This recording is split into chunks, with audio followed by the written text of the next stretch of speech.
What's up, DOT fam? It's Jaeger, and I'm going to bring you a first look at the all-new event type, Assault. Now, hopefully you've had a chance to actually catch up on the devs live stream and maybe hear a little bit about it, but if not, I'm going to give you a rundown of what Assault looked like during a playtest. Now, I'm going to put this out here right up front.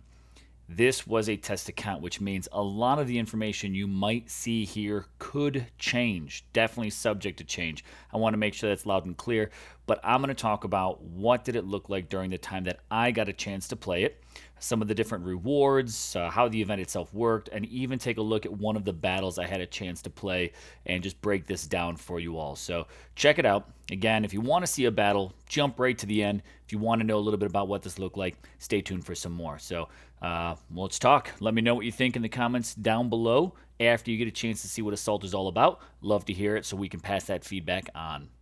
Now, Assault itself is kind of an all-new midweek event is kind of where it's kind of going towards, and it reuses the kind of mountain, the Shattered Kingdom, this volcanic land, as it says, from Trials of Power, I believe, is the last time we saw this.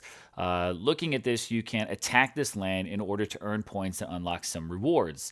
Very much like a conquest, I guess, pretty similar to that. Just like Conquest, all your troops and spells are unlocked at maximum level, so you're getting complete 25 levels on that. Get a chance to kind of play around and see what those look like if you're a player that doesn't have those. However, each battle is restricted to only one Titan that you get to bring in, along with 3 troops and 6 spells. Even if you have more unlocked, that's all that you get. But any troops or spells you don't have unlocked, you still get access to those. You'll also, on the map, when the Assault level begins, get 2 extra allied Titans. So you'll actually have control of 3 Titans, even though you only get to bring in 1 yourself. The other new item that we're seeing added to Assault are these Relic Shards.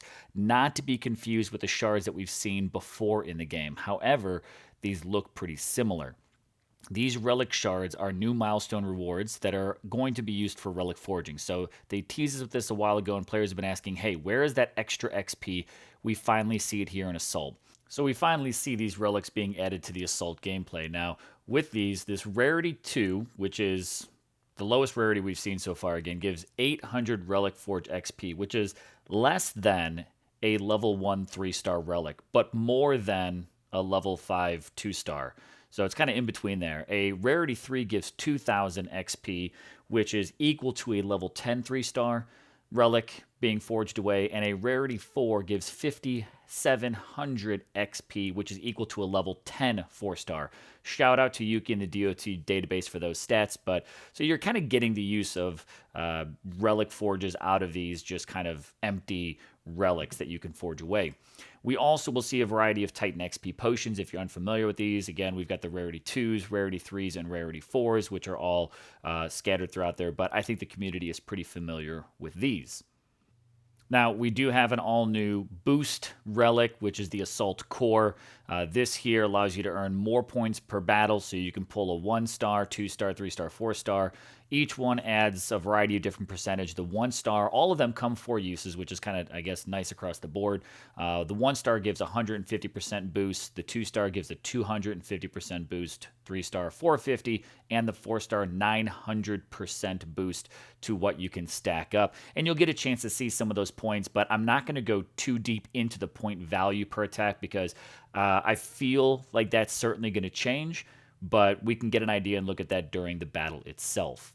Now, here's something that's almost too familiar. Just like the Boost Relic before, is we have Boost Titans. So even though this isn't a soul event, it feels very much like a bit of a kind of rebrand to a soul event, which I don't mind, but I do mind at the same time. Like, it's still almost too familiar. All right, we've got a 1.2 boost to points using Sobek in this one, a 1.1 for any 4-star paladins, a 1.1 for a 3-star paladin. That's what I saw during this test. Not saying that this is going to be exactly what it is or that it will always be paladins, but that was the play test round of Assault. I probably anticipate this going through its rounds like a regular soul event. Champions boosting one time, Rangers boosting another, certain Titans boosting a specific, whether it be the damage type or, an actual specific Titan, which again has too much familiar territory to a soul event.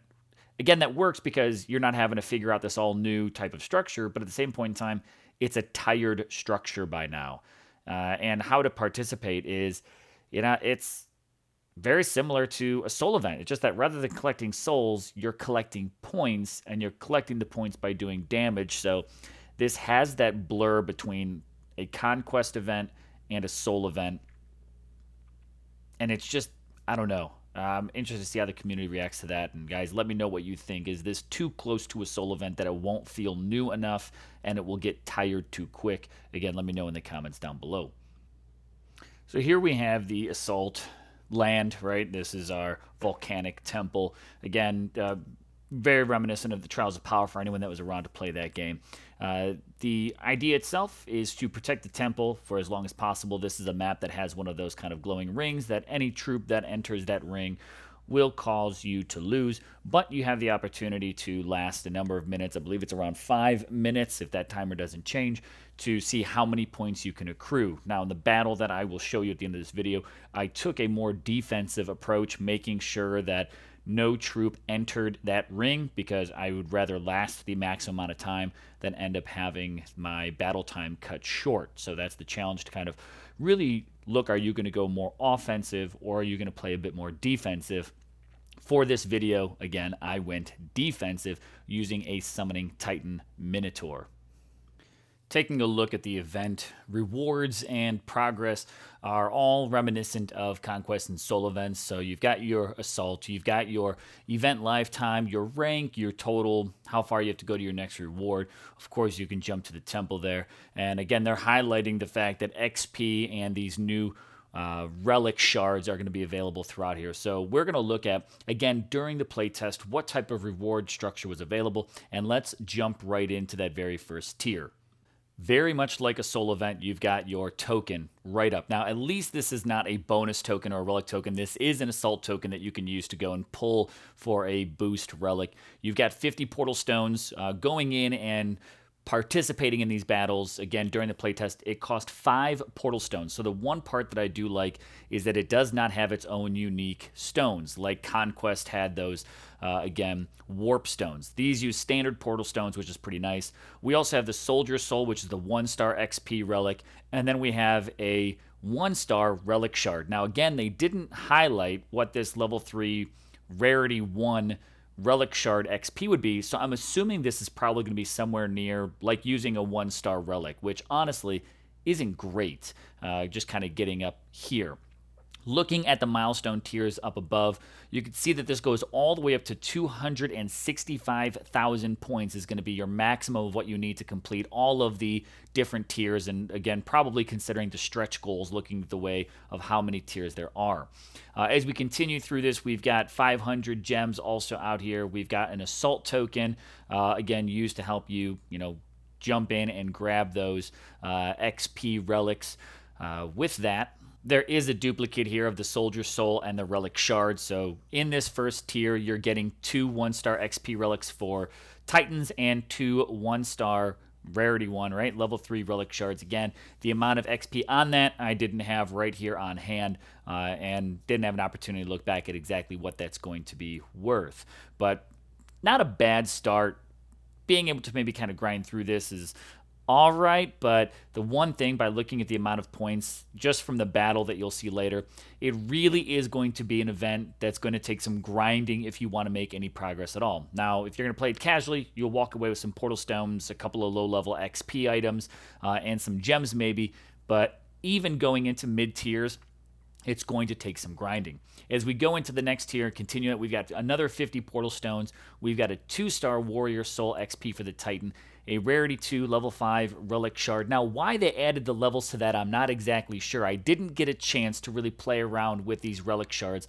Plus, I wasn't sure if the stats on them was going to change. To be quite honest, I hope that they actually get bumped up a little bit higher, that they're not just, if this is the only time we're going to get these Relic Shards, having them be the equivalent of standard relics in the game already isn't that much of a help.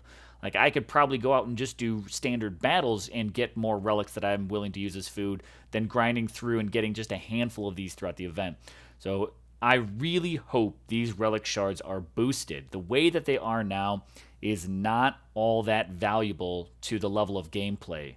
The numbers just aren't there for me. As we progress through this tier, again, we've got another 750 gems. We've got, in the next tier, we've got an assault token again. We've got 50 portal stones. I'll sum all this up right at the very end, so I'm just going to kind of call out what we have through here. But as we reach these final tiers, I'll add up all the different relics, blah, blah, blah, that we get. Let's go ahead and progress on through these rewards. Continuing into our third tier, we've got that 3-star Hero Soul, a level 10 3-star Relic Shard, another Hero Soul, and another Relic Shard. Now again, remember that these Rarity 3s are 2,000 XP, so at least now we're working with a level 10 3-star equivalent. But again, it's still the quantity that, for me, is the big issue. But if the quantity is going to stay low, then the amount of XP, in my opinion, absolutely must be boosted. Moving on, we've got another 1,000 gems here at 95,000 points. We've got another assault token at 100,000, another set of 50 portal stones, which, I mean, I'd rather see this be a higher number than 50. You know, at least bump it up to 75, the 125s, or even the 200s as we get later on into the tiers. So I'm not thrilled about saying that here, but again, much of this could be subject to change. We've got an epic token here, which, again, hey, there's some kind of consider just extra Titan XP. I guess the question is, would we rather have an epic token here or just keep it to the XP bottles and start introducing the 4-star XP bottles and relics here? Which does come up next at the 125,000 point. We've got the level 10 4-star Relic Shard. Again, just to recap, that's 5,700 XP. Current standings from the playtest, which is the equivalent to a level 10 4-star. We've got another Titan Soul 4-star Relic and another level 10 4-star Relic Shard. So, like, this setup right here actually is very appealing to me. I'm totally good with the way that this is structured. Those earlier tiers, they don't really have a whole lot. I guess for new players, it can still be enticing, and we do have to keep in mind some of those new players. But going out this far, you know, getting close to the 150,000, 200,000 is certainly going to take some grinding. So I'm glad to see that this tier does seem more rewarding for those players that are going to push this far. As we get into the final tiers here, we've got 1,250 gems, you know, wrapping up the blue tier, 175,000. We've got another assault token, another 50 portal stones. Yet again, I wish it was more, and another epic token. Which, to me, this actually almost seems like a bit of a downgrade compared to where that last tier left off. You know, the assault token, great. The gems, okay, but the portal stones, I don't know. And I feel like that plus the epic token, like at this point in time, I could get a 2-star Titan, which I'd rather have yet again another 4-star XP relic for the Titans, you know, those bottles. So I'm just not, this part wasn't thrilling for me. But it does pick up. So going into 215,000 points, we do have another 4-star XP bottle, Titan Soul. We've got another Relic Shard Rarity 4, another Titan Soul 4-star XP bottle, and another Relic Shard 4-star XP relic for forging. So it does pick up. I am pretty happy with where this progresses up into that 260,000, finishing up and wrapping up this event with 265,000 points is 1,500 gems, which again is a little lackluster to me. I mean, it's not terrible, but it's not great. And part of me almost wonders, would we rather see a really nice divine gem count up here? Like, go ahead and give 5,000 divine gems for reaching that very final tier milestone. I think that would be pretty fantastic. Throw a few divine gems in here. Even though you'll see that the actual ranking rewards are divine gems, I think if you make it to 265,000, a little bit more, maybe even a lot bit more than 1,500 gems would be worth that prize. So in total, what we're looking at from these prizes is 4 tokens. There's a total of 200 portal stones scattered amongst 450 bundles. We've got 5,000 gems, again, through a total of 500, 750,000, 1,250, and a 1,500 bundle. It's 5 bundles in total. We also have several different XP relics. We've got 2 1-stars, 2 2-stars, 2 3-stars, and 4 4-star XP relic bottles, all those different souls and whatnot that accumulate to a pretty good chunk of XP, but I didn't put too much focus on those. What we are looking at are the shards. You've got 2 1-stars. Again, I didn't calculate those because we didn't have the information right up front. We've got 2 2-stars for a total of 1,600 relic XP. We've got 2 3-stars for 4,000 relic XP, and 4 4-star relic shards for a total of 22,800 XP. all of the 2-star, 3-star, and 4 stars combined give you a total of 28,400 Relic Forging XP from these shards. Now, again, that was at current values from the test account. When the game and event goes live, then of course we'll see what those totals might come to. But let's jump over to the tier rewards. Here, top one's going to get 5,000. It's not going to be a cheap 5,000 DGs in my opinion. Same with top 2, top 3, you're pulling in at 3,000, 2,500 Divine Gems. I don't think that these are going to come cheap, even wrapping up with the 2,000 Divine Gems through ranks 4 and 5 in this, being that it's individual.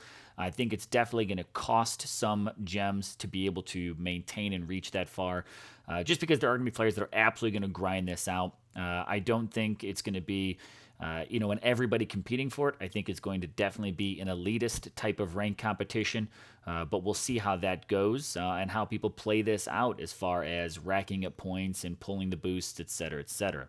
But wrapping up these rewards, top 6 through 10 get 1,500 DGs, 11 through 50 get 1,250, 51 through 100 get 1K DGs, and 101 through 250 get 750 Divine Gems. These aren't bad rewards again, but I think it's going to definitely cost a bit to be up in some of those higher ranks. When we go into the 251 to 500, you've got 500 DGs. 501 to 1,000 will get an epic token. And then we've got the gems, which are pretty standard for soul events, the 4,000, 2,000, and the continuous countdown. So very similar structure to a soul event. It is nice to see all those DGs being offered, but I definitely think it's going to be more of an elitist type of competition to hold those upper ranks. Again, let me know what you think of these type of rewards in the comments, but let's talk about an actual battle itself. So with this battle, like I mentioned, I used Minotaur, so I'm going to show you my setup. I rolled in with the Spearman as I was playing this defensively. Again, you can only bring 3 troops, plus those 3 reinforcements, but I didn't have anyone in my alliance on my test account, and I decided to, again, roll all defensively. So I'm actually going to switch up and bring in all terror spells with using a relic to actually swap out and kind of replace those lightning storm spells. I set up my Minotaur just a little bit differently, just to kind of, again, play around. So with the relics and a skill combination, I've got the Omegas, but I brought in the Minotaur armor. Helps boost out some of those Omegas. Brought the Minotaur Skull, again, boosting some Omega Spearmen. Brought Lubu's Crown, which again gives me a little bit more troop elemental resist.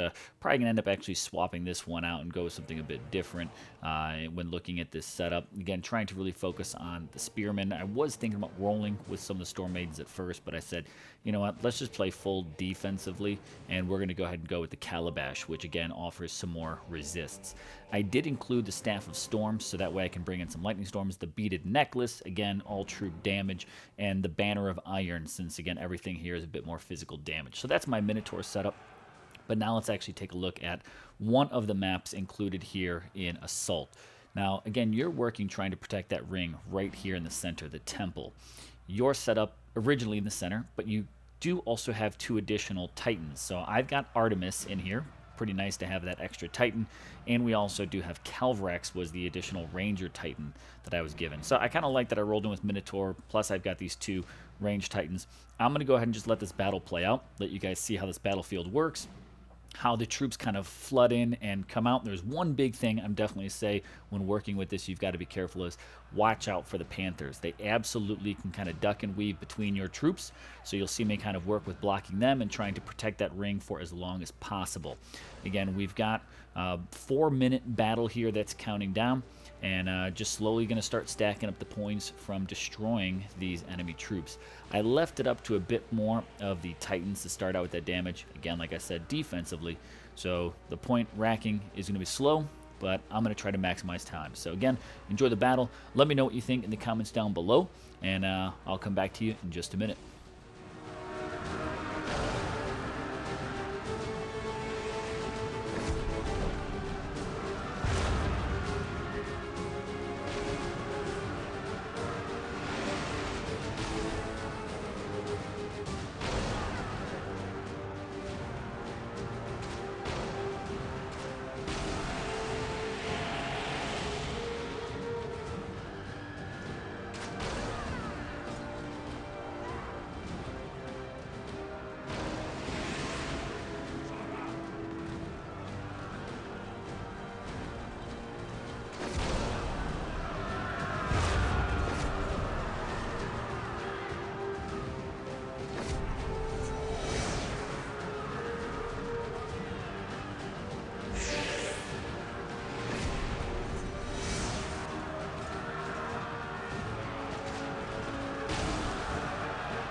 So again, switching it up and starting to send those spearmen out. I used up those Omega Spearmen. I've been using up these spells, just picking up through the battlefield, plus all the storm spells and things like that, lightning spells, rage that you kind of pick up. I could have gone even more offensively, but again, my goal is to just kind of play, protect that ring for as much as possible. I just wanted to see what would a pretty casual go at this have. Again, those Panthers, you can see.